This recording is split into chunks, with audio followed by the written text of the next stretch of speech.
In the late 19th century, European empires were redrawing the map of Africa at extraordinary speed. Within a generation, nearly the entire continent had been claimed.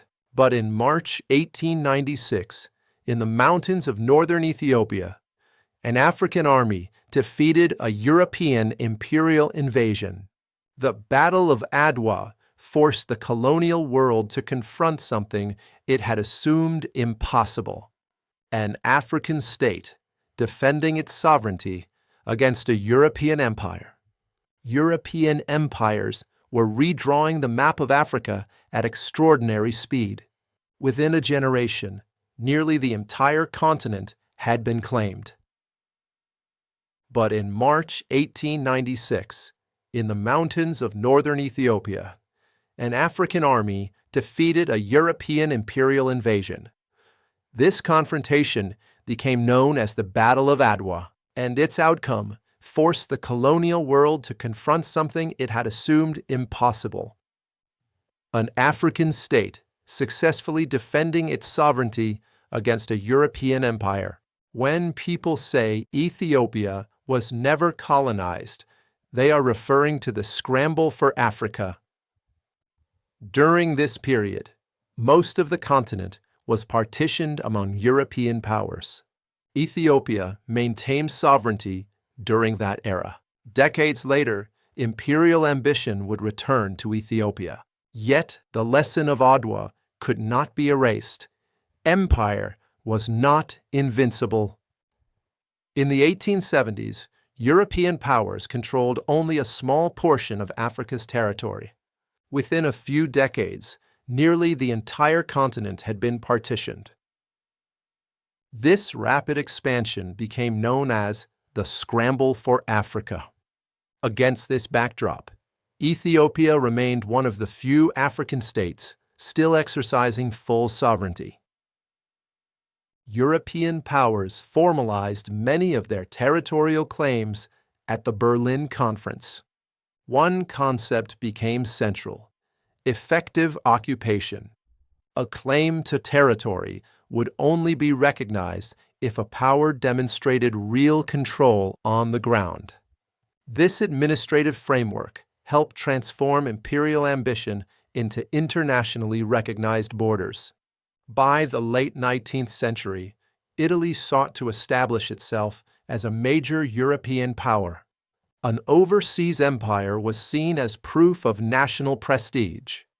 Italy expanded from the Red Sea coast toward the Ethiopian highlands. But Ethiopia was not empty territory waiting to be claimed.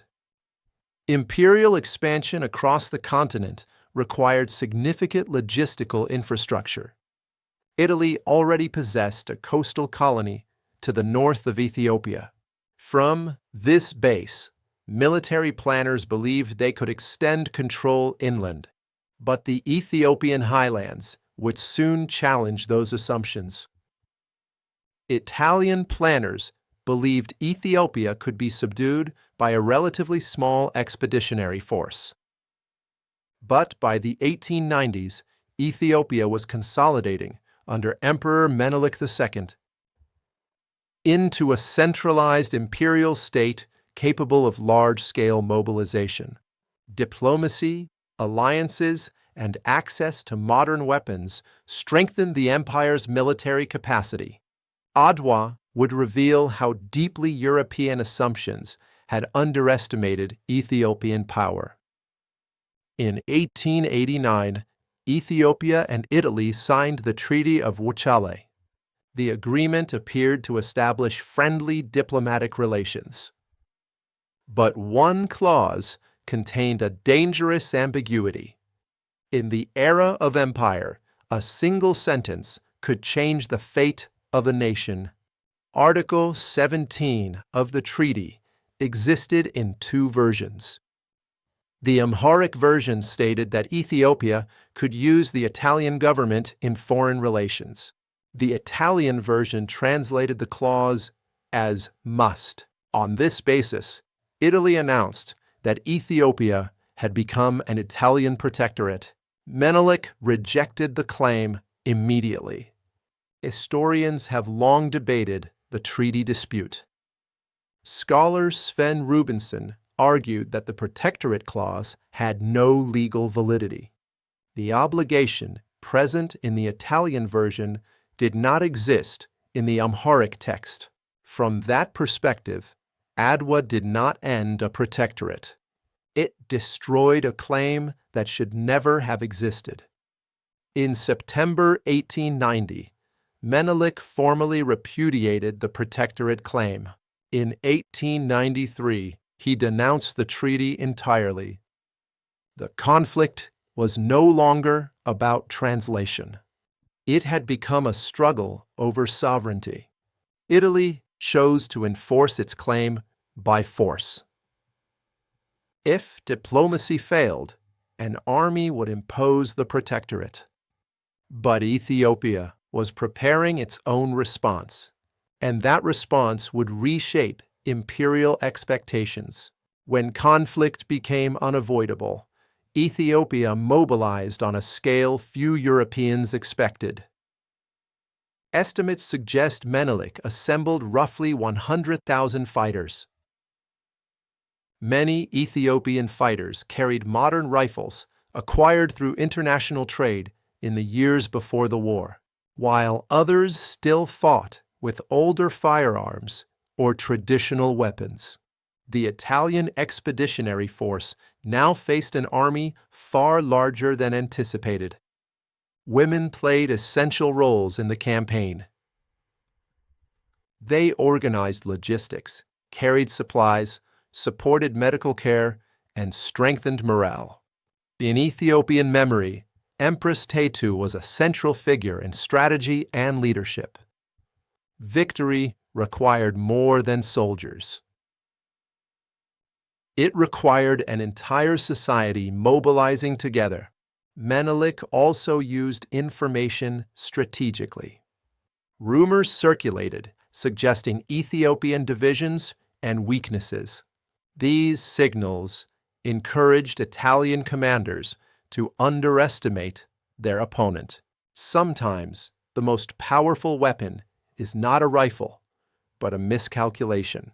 General Oreste Baratieri commanded the Italian army. He knew the significant risks.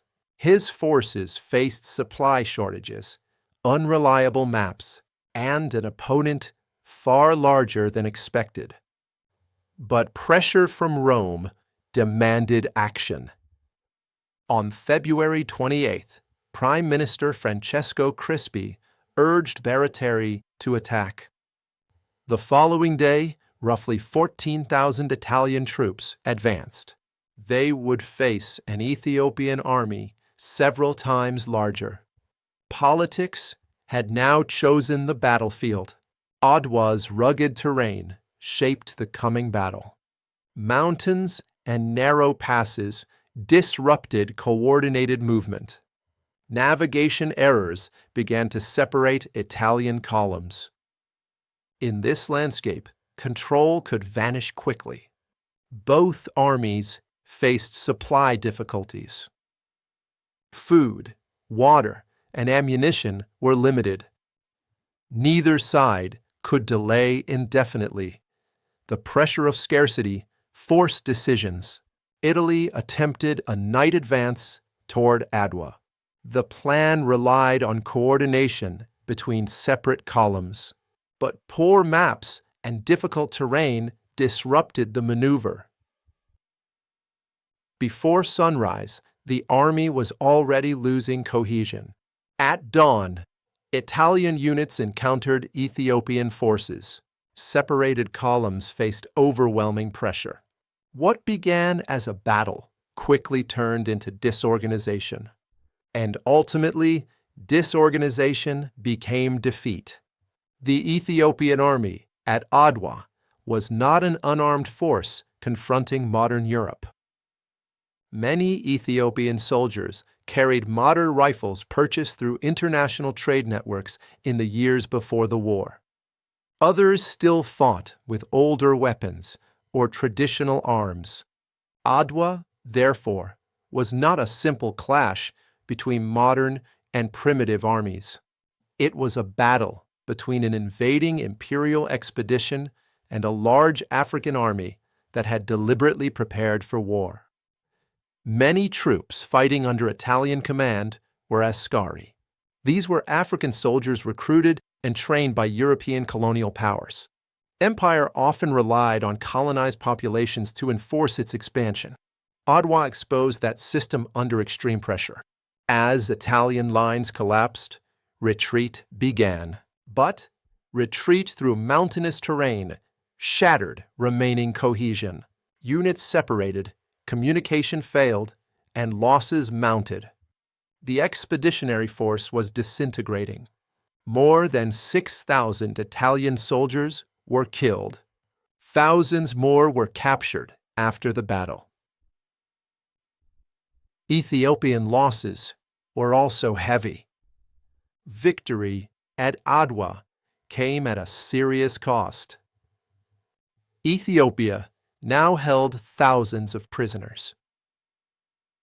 Diplomatic negotiations followed to secure their release.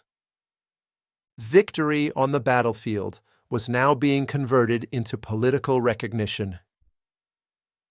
On October 26, 1896, Italy signed the Treaty of Addis Ababa. The Treaty of Wuchale was annulled. Italy formally recognized Ethiopian sovereignty. Adwa had forced imperial recognition. News of Adwa spread across Africa and the diaspora. For many observers, it proved that European empire was not invincible. The victory resonated far beyond the battlefield. For many communities around the world, Ethiopia became a symbol of African dignity and possibility. Adwa gave that symbol historical proof. Sovereignty had been defended in open battle. Every year, Ethiopians commemorate Adwa. The battle became a shared national memory. It represents unity, resistance, and the defense of sovereignty. The defeat had immediate political consequences in Italy. Prime Minister Francesco Crispi resigned after receiving a vote of censure. The humiliation of Adwa shook the Italian government. Cultural institutions today describe Adwa as a symbol of resistance. It prevented the immediate imposition of colonial rule, but it also left a lasting mark on imperial ambitions. In 1935, Mussolini launched a new invasion of Ethiopia. This time, industrial warfare would change the balance. The memory of Adwa still shaped the conflict. The new war introduced weapons that did not exist in 1896. Airplanes and poison gas were deployed against Ethiopian forces. Industrial warfare transformed the battlefield. In 1936, Ethiopia fell under Italian occupation. The country was merged with Eritrea and Italian Somaliland to form Italian East Africa. But resistance continued against the occupying forces. The League of Nations condemned the invasion but failed to stop it. The crisis exposed the weakness of international institutions. Ethiopia had become a warning about the limits of diplomacy. In 1941, Allied forces and Ethiopian resistance expelled Italian rule. Haile Selassie returned to Addis Ababa. The occupation had finally ended. Adwa was not a coincidence of battle. It was the outcome of several forces converging at once. A disputed treaty claim rejected in diplomacy. A massive Ethiopian mobilization under Emperor Menelik II. Modern weapons acquired through international trade, and an invading army weakened by logistical strain and poor coordination. When those forces met in the mountains of northern Ethiopia, the result was decisive. For people across Africa and the diaspora, Adwa represented possibility. It showed that empire was not inevitable. History could move in another direction. Adwa did not mean Ethiopia would never be threatened again, but it proved something that could not be erased. An African state had defeated empire, and the meaning of that victory continues to resonate today.